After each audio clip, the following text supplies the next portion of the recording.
counterparts in Germany and Indonesia at the G7 and G20, respectively, for their leadership. A significant amount of our focus this week has been on Russia's reckless, devastating, and illegal war in Ukraine, and our allies coming together on what more we can do to support the Ukrainian government and people as they fight for their homeland. This morning, I met with Prime Minister of Ukraine, Denis Shmyhal, and I shared with him our continued firm stance alongside Ukraine as they defend their lives and their country. I'm committed to working with our partners and allies to support Ukraine's economic needs in the short term and the long term. In the meeting, I shared the United States' commitment to another $500 million of immediate funding to help Ukraine continue critical government operations, such as salaries, pensions, and other social assistance programs necessary to avoid a worsening of the humanitarian situation in Ukraine. And this builds on the $500 million that President Biden committed to President Zelensky in March. The needs of Ukraine are urgent, and we plan to deploy this direct aid to Ukraine as soon as possible to be used on the most urgent needs.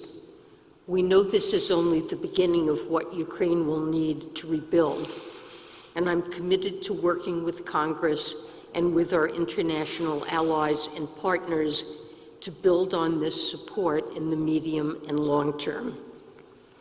The power of working together with our partners has been essential in supporting Ukraine and in confronting Russia. In fact, Russia's war brought about the kind of swift and multilateral response not seen for decades. The coalition includes more than 30 countries from around the globe who represent more than 50% of the global economy, issue the world's most widely used convertible currencies, and produce the world's cutting-edge technologies. The tremendous blow on the Russian economy resulting from our sanctions is only possible because of the breadth of our coalition. This week, our partners and allies agreed to continue united efforts to maximize economic pressure on Russia. Yesterday, we continued to tighten the vice of our economic pressure campaign against Russia by targeting financial and operational support networks used in attempts to evade U.S. sanctions. Treasury sanctioned a Russian bank at the heart of such efforts, as well as a network of cutouts, proxies, and facilitators used by the oligarch Konstantin Malofeyev. I want to mention, before taking your questions, the rising threat of food insecurity. I'm deeply concerned about this risk to emerging and developing countries, particularly those still recovering from the pandemic. There's a very real risk that soaring global market prices of food and fertilizer will result in more people going hungry, further exacerbate inflation, and harm government fiscal and external positions. And we are doing everything we can, both bilaterally and through the international financial institutions, to address the food security risks. I convened a productive meeting this week with counterparts where we discussed developing and putting into action ways to address the growing crisis of 275 million people around the world facing acute food insecurity, and over 800 million people facing chronic food insecurity. We will share more action items resulting from that meeting in the coming weeks. Lastly, we also discussed the global need to end the pandemic and prevent future ones. Global health emergencies are no longer a once-in-a-generation threat. And we must act now so that the tragic impacts of COVID do not recur. Our top priority is to end the COVID-19 pandemic, and we must press forward to overcome the hurdles to vaccinating at least 70% of the population in all countries. But we also need to learn the lessons of this pandemic and advance plans to reform the global health security architecture. With increasing pandemic threats, climate change, and conflict, experts agree COVID-19 will not be our last major global health emergency. And with that, I'm happy to take your questions. James, we'll start with you from Financial Times. Thank you, Secretary. Do you believe that the European allies need to move faster and join the U.S. in imposing a full ban on Russian energy imports to maintain the financial pressure on Russia and cut off what is an enduring source of funding for the war? Or are you concerned that such a step would be too drastic in damaging European economies with possible spillover effects on the U.S.? I'm sorry, did you say to ban energy imports from Russia? So our objective from the outset has been to impose maximum pain on Russia while attempting to mitigate damage to the United States, to Europe, and throughout the global economy. And in the case of oil and natural gas, clearly Europe's situation is different than that of the United States. So we did ban Russian energy imports of all types, but we imported very little from Russia to start with. That isn't true for Europe. Medium term, Europe clearly needs to reduce its dependence on Russia with respect to energy. But we need to be careful when we think about a complete European ban on, say, oil imports. We want to harm Russia. That would clearly raise global oil prices. It would have a damaging impact on Europe and on other parts of the world. And counterintuitively, it could actually have very little negative impact on Russia, because although Russia might export less, its price it gets for its exports would go up. So I think it is important, of course, proceeds from sales of oil and gas are an important source of income for Russia. It would be very useful to try to devise a way to reduce Russia's proceeds from those sales, and that really is the proper objective, I think, of a ban. But if we could figure out a way to do that without harming the entire globe through higher energy prices, that would be ideal, and that's a matter that we're all trying to think through together.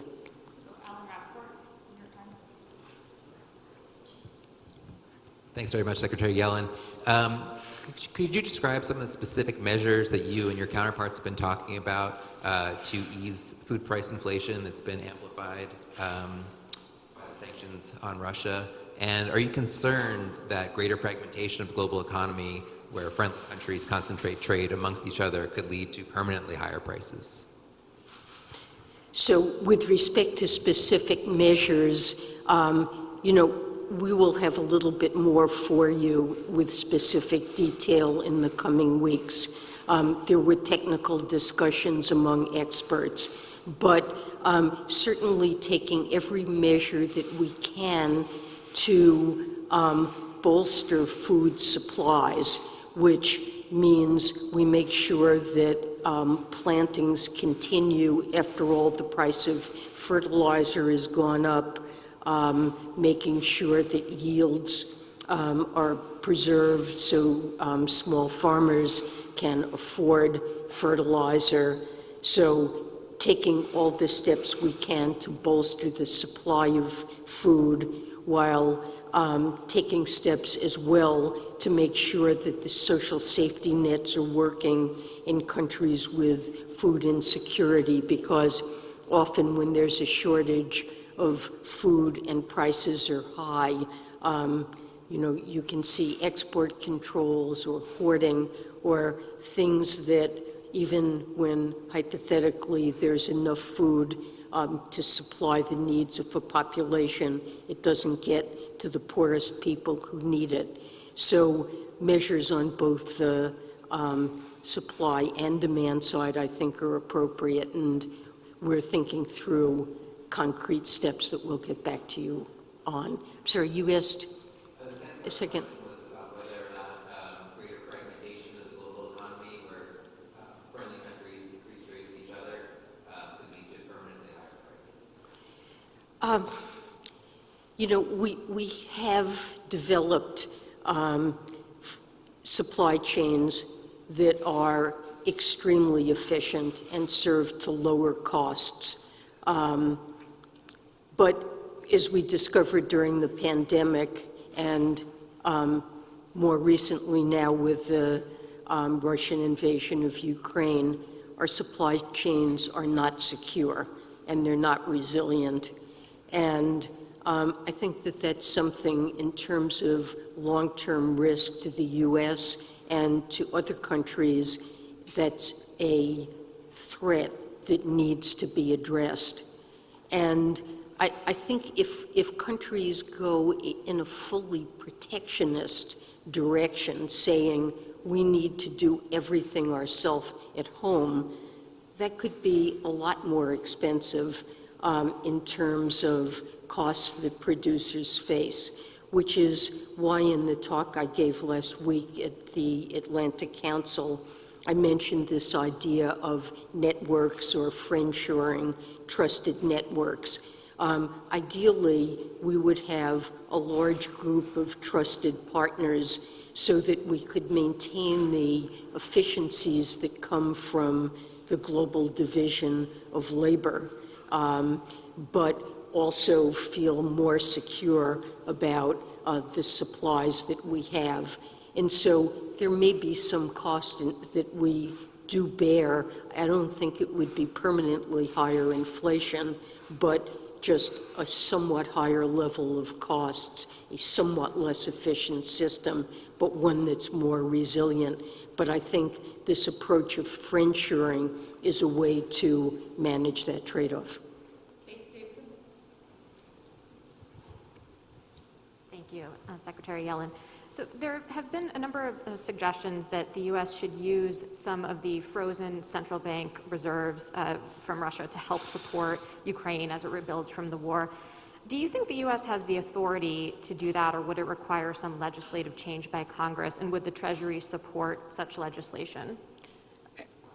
It's clear that the rebuilding costs ultimately in Ukraine are going to be enormous. And certainly looking to Russia one way or another to help provide some of what's necessary for Ukraine to build is something I think we ought to be pursuing. In the United States, I'm unclear whether or not it would be possible without legislation authorizing the use of those assets. More generally, I'd say that is a very significant step, and it's one that we would carefully need to think through the consequences of before undertaking it. I wouldn't want to do so lightly, and it's something that I think our coalition and partners would need to feel comfortable with and be supportive of. And I think we would need to have all those discussions and think through those issues before I would want to say what our position would be on that.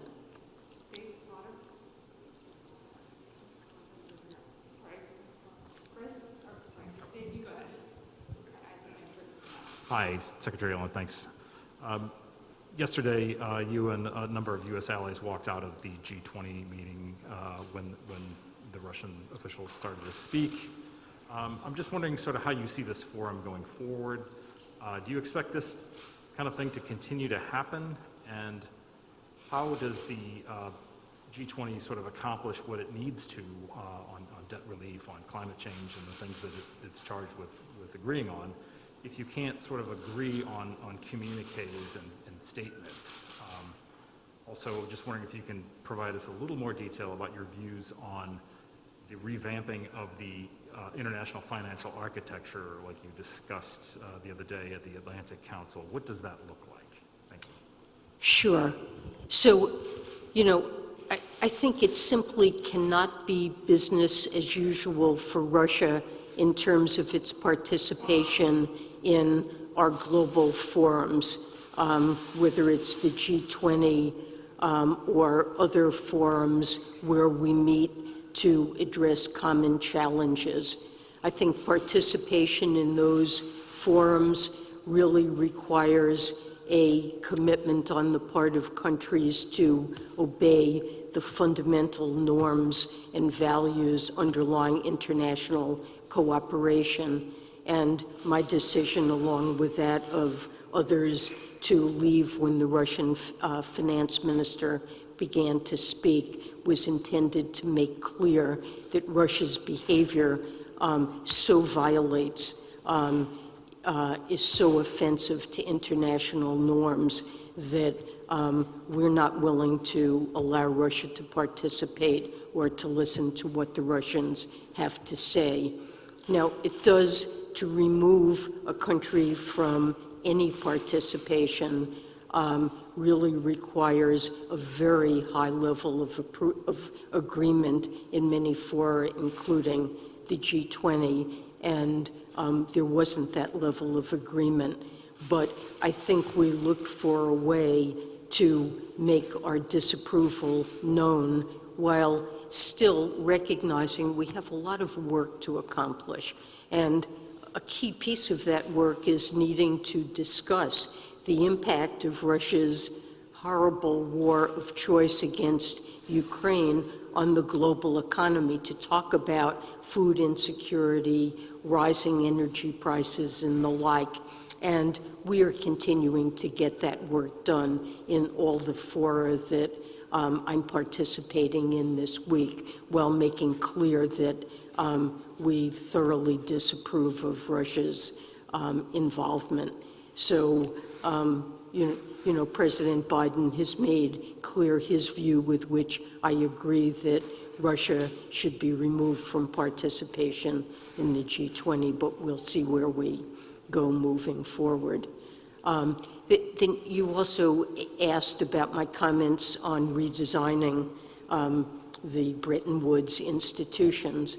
So, I think after World War II, we set up the WTO, or its predecessor, the GATT, the IMF, the World Bank, and I think they've played a very constructive role in managing the challenges of integrating global economy in the entire post-war period. So we need those institutions, and they continue to do very important work. But there are challenges they face in this day and age they weren't really designed to deal with.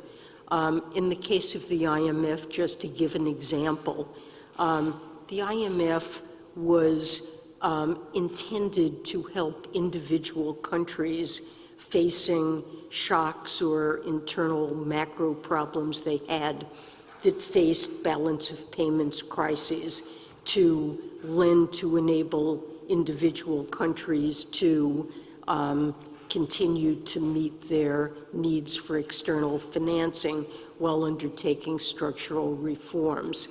It wasn't designed to address a global challenge like the pandemic that created broad problems for the largest number of countries, and especially all low-income countries participating in the global economy, or the challenges that the entire global economy faced after the global financial crisis in 2008, or today, when we have a Russia-induced crisis that's causing, especially when coupled with the pandemic, a host of low-income countries with already high debt now facing really unmanageable debt in many countries, and not due to any failings of their own macroeconomic policies, but really due to huge external shocks. I can't tell you what the answer is as to what the appropriate reforms are, but we do look to the IMF to be a kind of global lender of last resort, and I think that's an important function for them to play. In the case of the World Bank, I think the original idea was a large number of countries don't have access to capital in global markets, and we created an institution that could provide project financing. Well, times have changed, and now many of those countries do have access to financial markets. And we face challenges that require investment on a scale that an international institution can't manage on its own, like climate change. And the investments needed for climate change will add up to just trillions and trillions of dollars.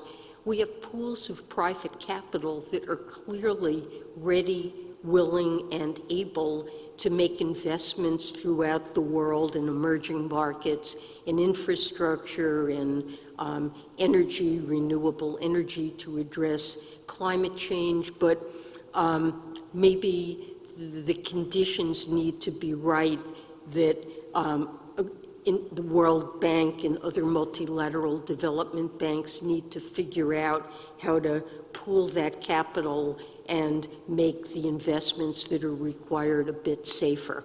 So I think that's a new function. The other aspect of it is that there are global public goods, and we've been discussing this in connection with preparing for future pandemics.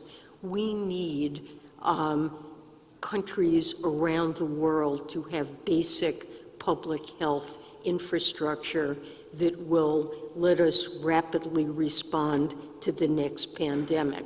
And many low-income countries don't have that in place. And that's not something that's just to the benefit of the individual country, it's to our benefit, because as we know, when you have a pandemic, if you don't treat it, address it throughout the entire world, no one around the world is really safe from the development of new variants. So we hope to create, the G20 did set up a finance and health ministers task force. We're discussing the creation of a special fund at the World Bank called the Financial Intermediary Fund, to which members might make contributions that could be used to meet this need. But just the provision of global public goods in general, it seems like a logical mission for the World Bank and the multilateral development banks, but perhaps requires some slightly altered mandate and governance of the multilateral development banks to succeed. So those are the kinds of things I was referring to.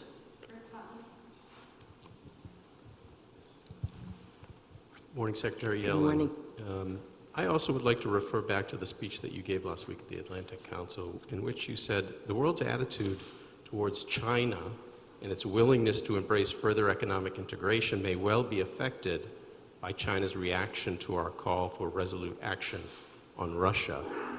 I'm wondering if China is judged to not be contributing to this resolute action on Russia, can you be clearer or more specific about what exactly you're proposing the U.S. and its allies would or should do with respect to China? So I don't mean to be making any specific proposal. I didn't have anything specific in mind, but You know, this is a time when those who are in favor of the core institutions in the global system and core set of values are standing together to address threats to that system. And China has been a part of it. And China has benefited from that system and over decades wanted to participate in the system. And I simply think that not only the United States, but many countries want to see China show that it understands the threats that the global system faces because of China's behavior, and to show their own adherence and appreciation of the values of that system, and be on the side of being helpful to all the countries that are trying to protect core functioning of our global system. And that going forward, we'd be less trustful of China if China fails to show that adherence to core values. And, you know, it could play out in a whole variety of ways, but, you know, when you think about trusted and secure trading networks, supply chain networks, it could play a role there, and probably many other ways as well.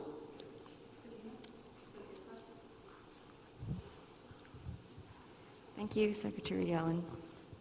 The IMF chief has said that that Ukraine needs $5 billion a month in order to sustain its economy and rebuild, and that number could go up. Where exactly is this money going to be coming from? And secondly, yesterday there was this new set of sanctions that were imposed, including on a cryptocurrency firm.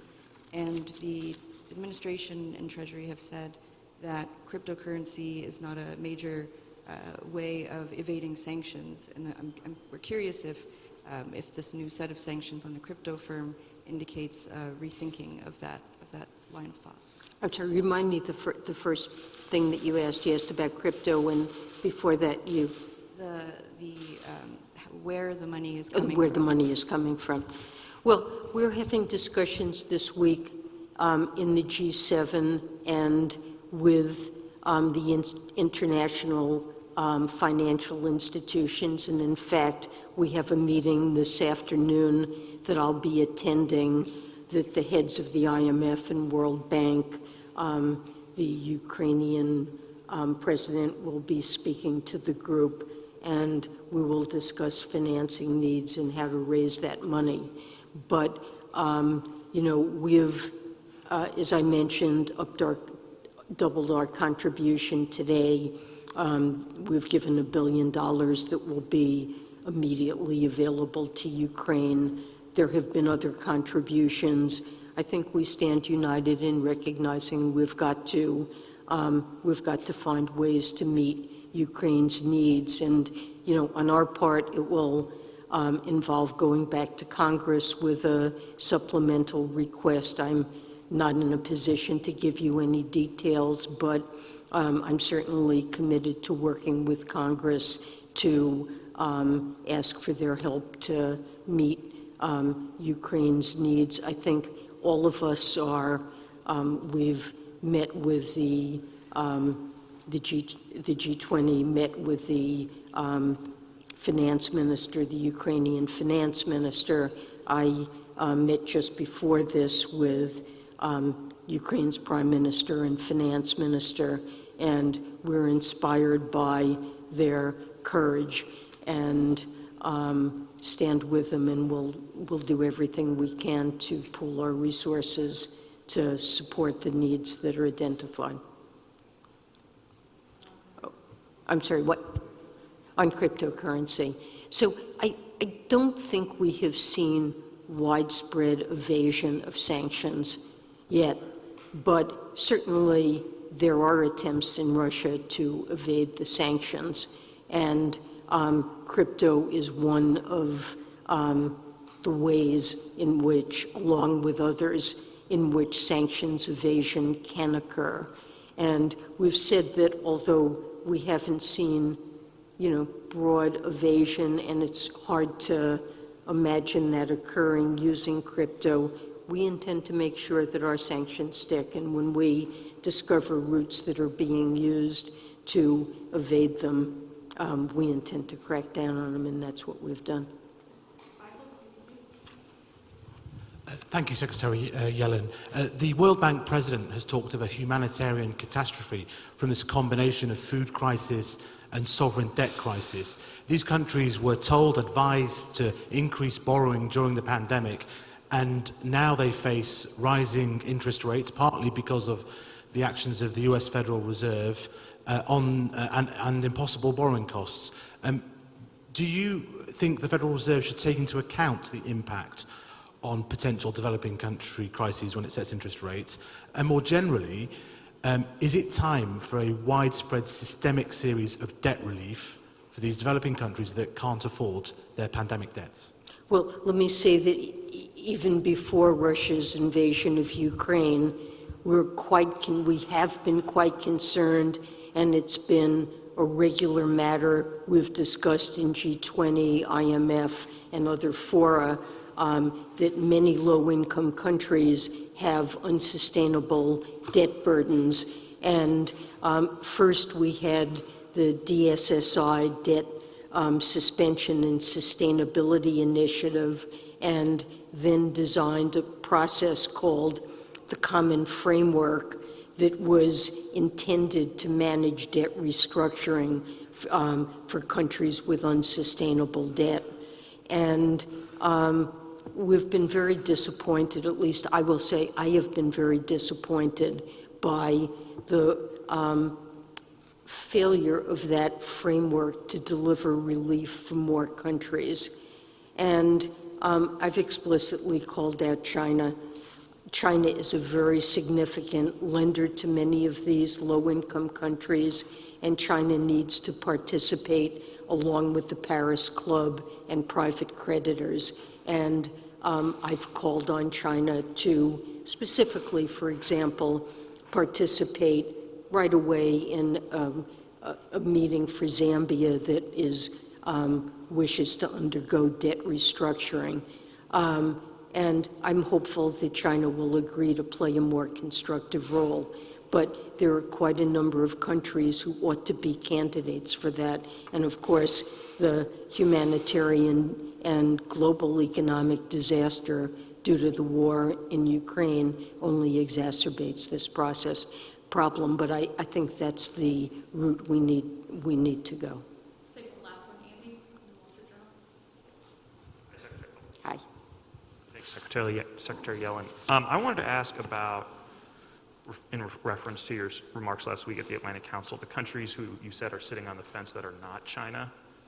I'm curious if your message to them is the same as it is to China in terms of, if you don't side with us, you may be left out of supply chain networks or the new kind of friend-shoring system, or what are you saying to some of these other fence-sitting countries? Who do you have in mind when you refer to those countries? And well, there are a number of countries that have not have maintained neutrality or not come out as opposed to Russia's actions.